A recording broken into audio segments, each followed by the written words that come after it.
वन्दे गुरुन् पदद्वन्द्वम् भक्तवृन्दसमन्वितम्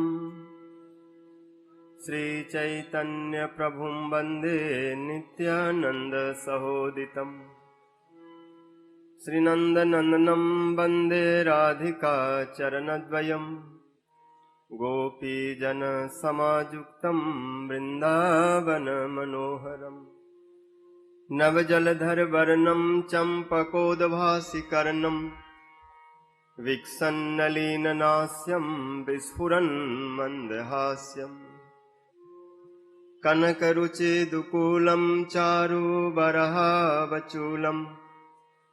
कमपि निखिलसारं नौमि गोपीकुमारम् नारायणं नमस्कृत्य नरं चैव नरोत्तमम् देवीं सरस्वतीं व्यासं ततो जयमुदीरये।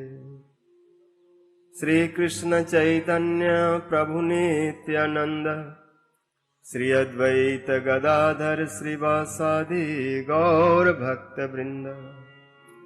हरे कृष्ण कृष्ण कृष्ण हरे हरे, हरे राम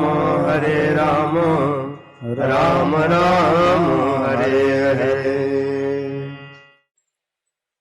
सर्वाग्रे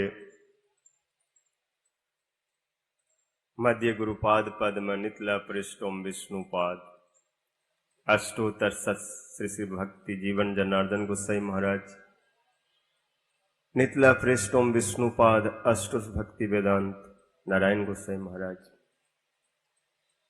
नितला पृष्ठोम विष्णुपाद अष्टोत्तर भक्ति प्रमोदपुरी गोस्वामी महाराज तथा समस्त रूपानुगुरु वर्गों के चरणों में अनंत कोटि दंडवत प्रणाम करते हुए हैत की कृपा की प्रार्थना करते। उपस्थित समस्त वैष्णव जन मातृजन सभी के प्रति यथाजोग दंडवत अभिवादन।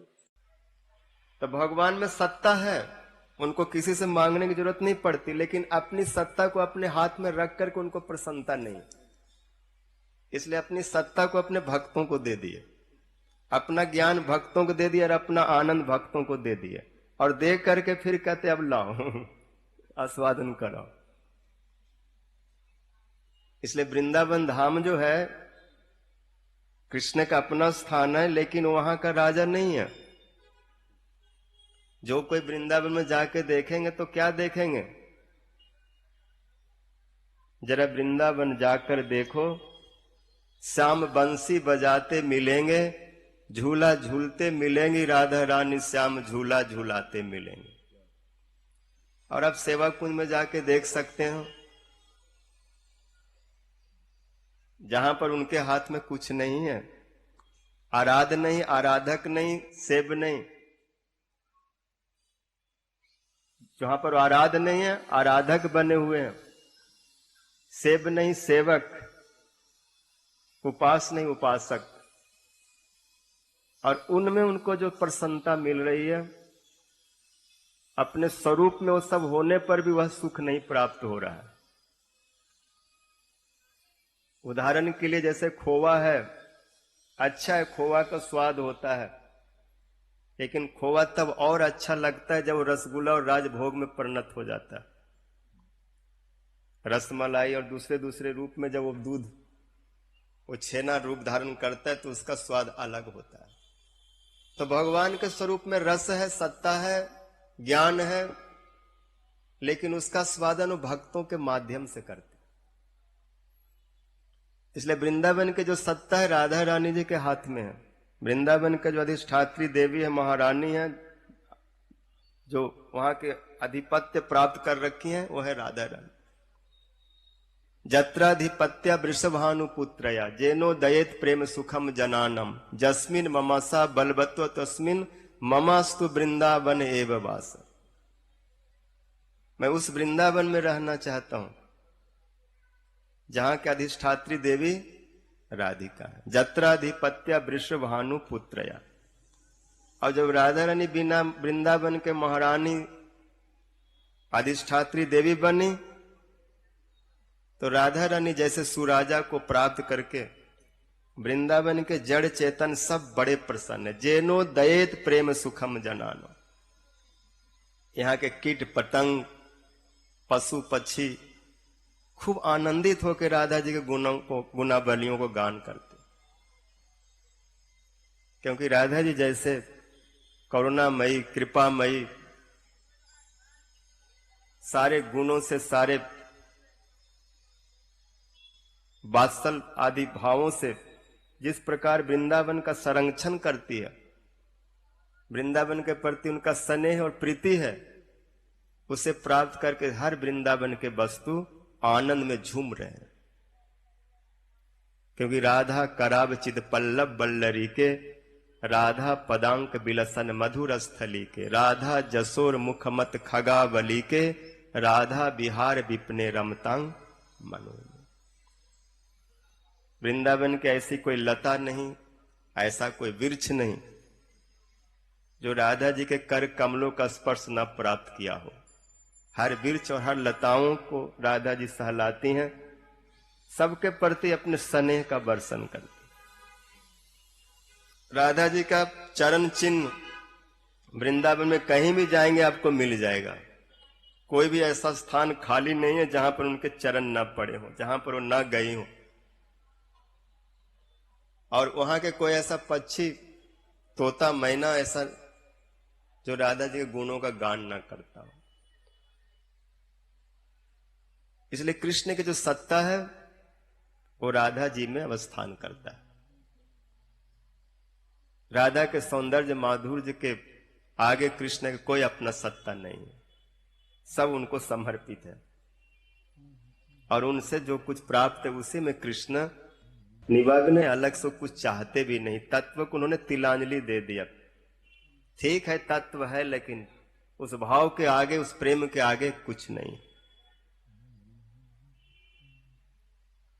उनका जो ज्ञान है वह भी राधा जी के ऊपर निर्भर करता है। उनका जो आनंद है, सुख है, तो व्यास जी उस तत्व को निरूपण करता है। ऐसे भगवान का भजन करो जो सच्चिदानंद रूपाय विश्वोत्पत्त्यादि है, जो विश्व को बनाने वाले, पालन करने वाले और संहार करने वाले हेतु। अर्थात कृष्ण सीधे सीधे सृष्टि स्थिति पर लय नहीं करते, अपनी शक्तियों के द्वारा करवाते हैं और करते हैं। भगवान अपने स्वरूप में निर्विकार है, कुछ नहीं करते, केवल संकल्प करते, इच्छा करते हैं बस। विश्व को बनाने के लिए उनको ईंट पत्थर ये सब जुगाड़ नहीं करना पड़ता, केवल इच्छा करते हैं ऐसा हो जाए और शक्ति करती। इसलिए भगवान की माया शक्ति से अनंत माइक जगत, जीव शक्ति के द्वारा अनंत जीव जगत, जीवों की उत्पत्ति, और चित शक्ति के द्वारा, स्वरूप शक्ति के द्वारा अनंत वैकुंठ गोलोक वृंदावन प्रकट हो जाता है। अर्थात तीनों चित सर्ग, जीव सर्ग और माया सर्ग, तीनों प्रकार के सृष्टि भगवान अपनी शक्ति के द्वारा कराते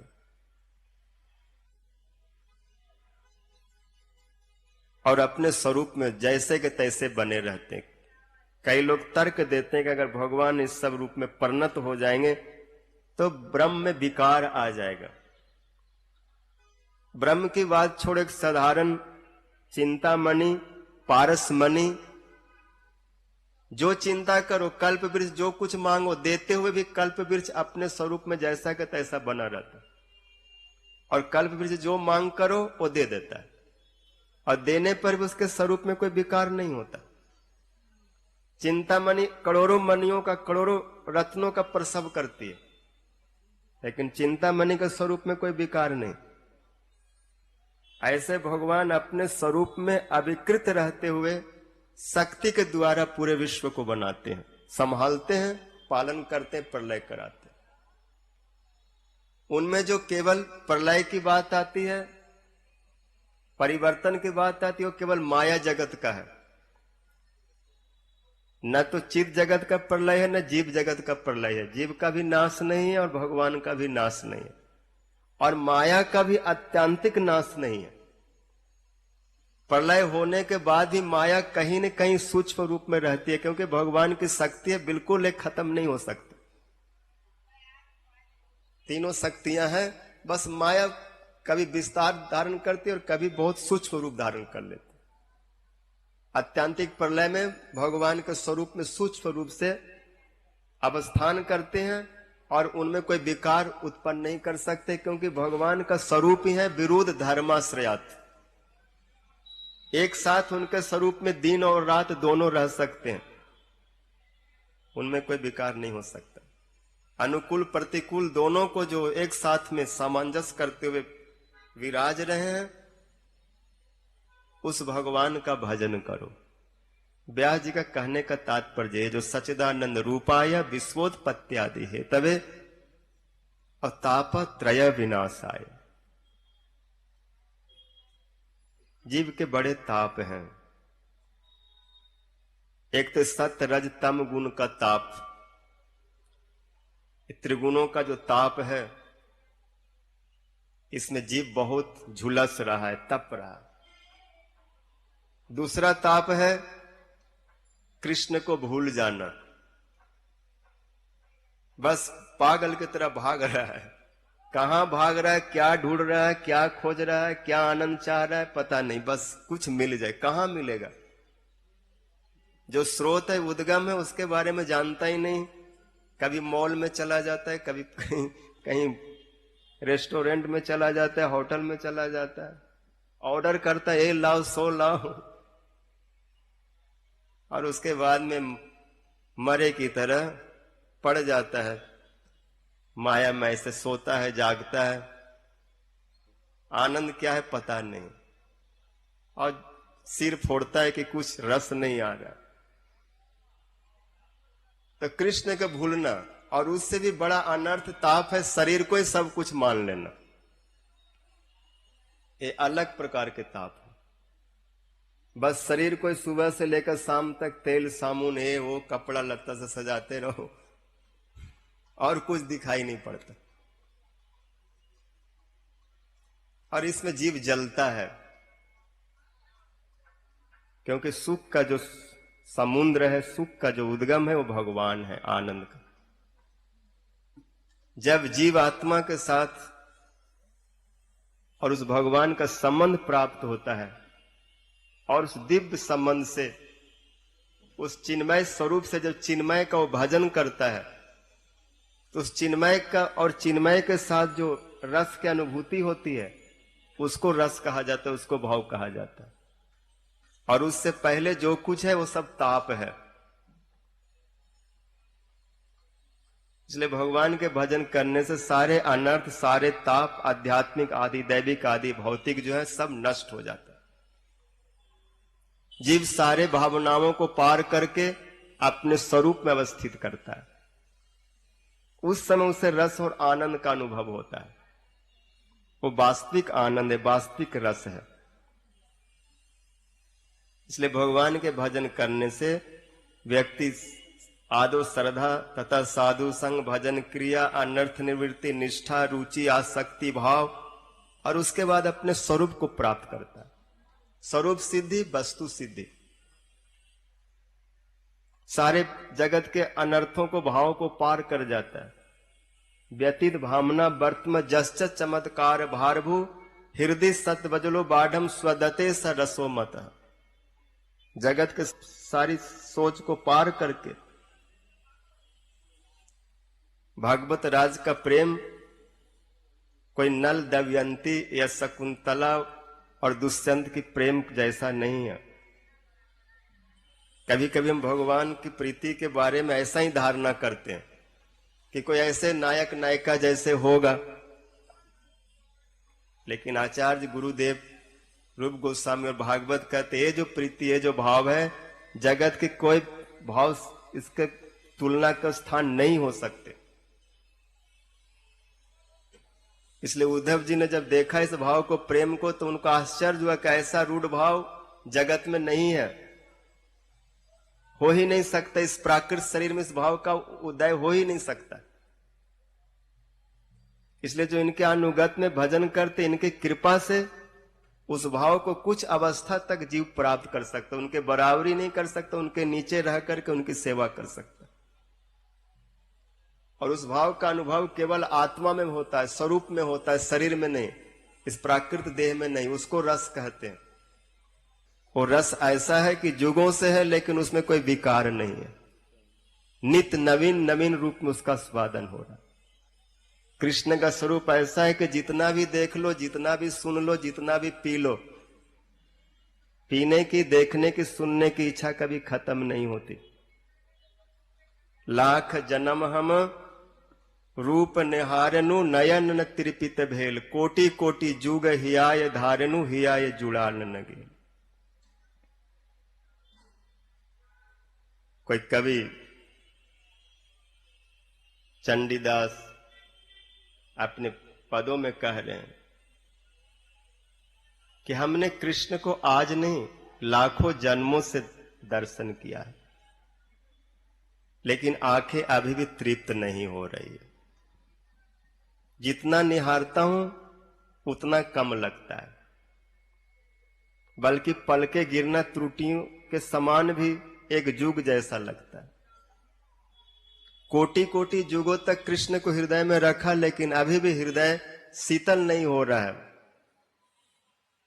जितना धारण करो और धारण करने की इच्छा होती है।